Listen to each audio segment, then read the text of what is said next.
वो बहुत ही भोला इंसान था।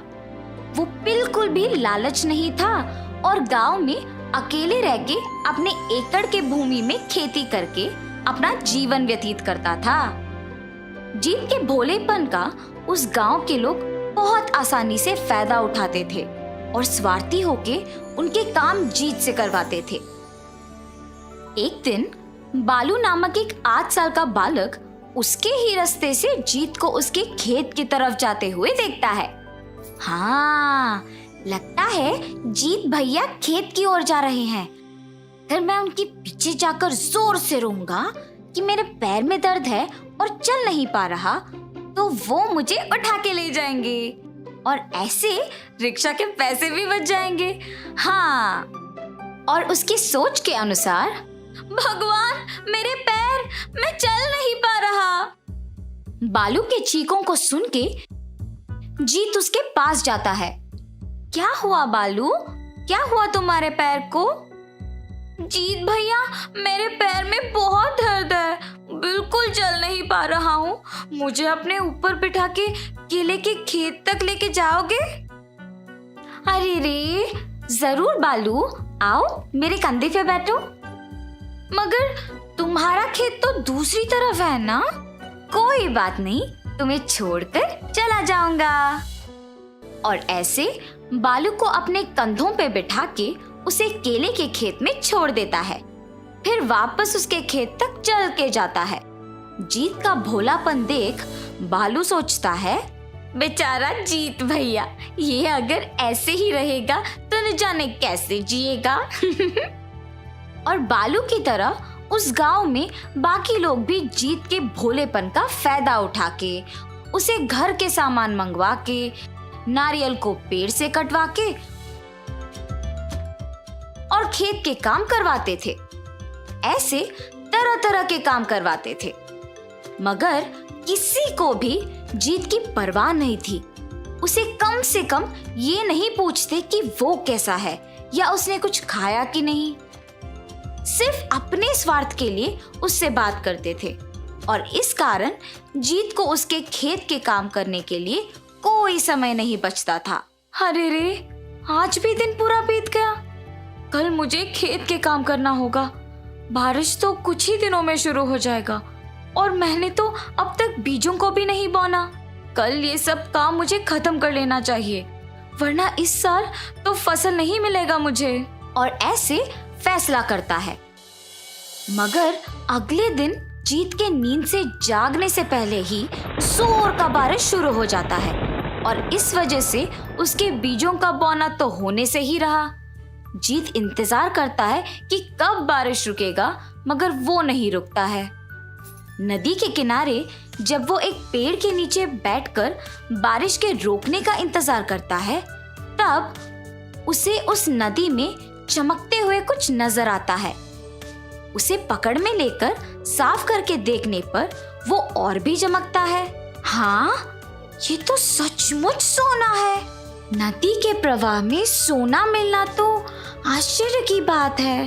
ऐसे जीत अपने मन में सोचते ही रहता है कि एक देवता प्रकट होकर एक बूढ़ी औरत के अवतार में बदल के जीत के पास जाती है। बेटा, दया करके दान करो बेटा, अकेली हूँ और बहुत भूख लग रहा है।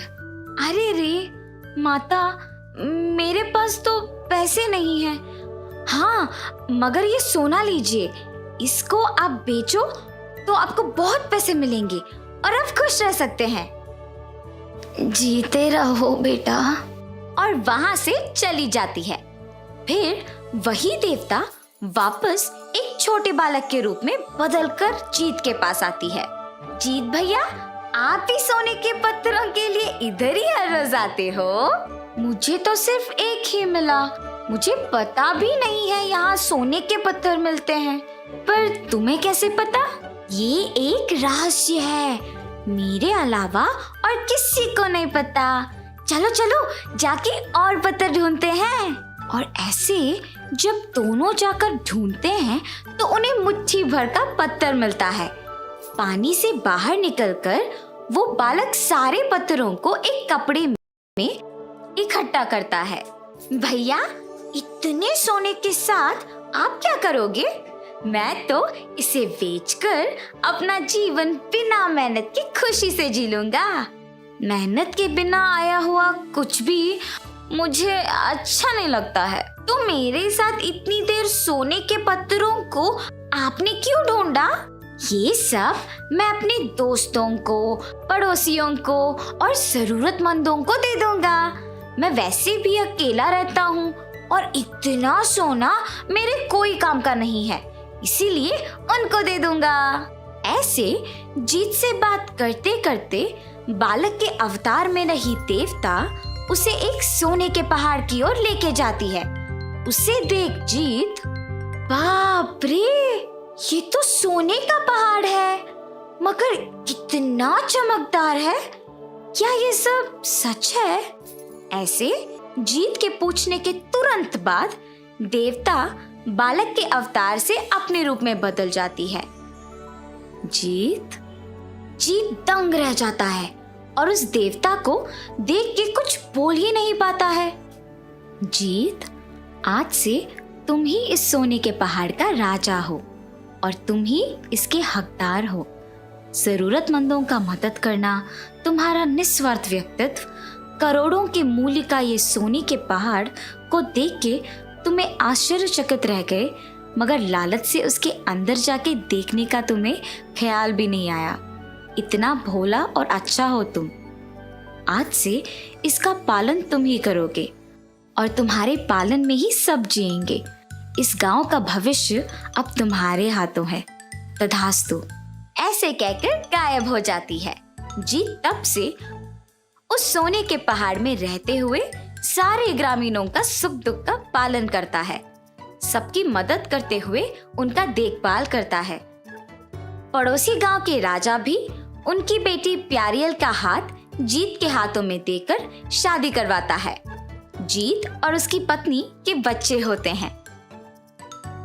जीत के राज्य का पालन में सभी सुख संपत्ति से जीते हैं। तो इस कहानी से हमने क्या समझा? किसी के भोला होने का ये मतलब नहीं है कि वो बेवकूफ हैं, पर ये है कि वो दिल के अच्छे हैं।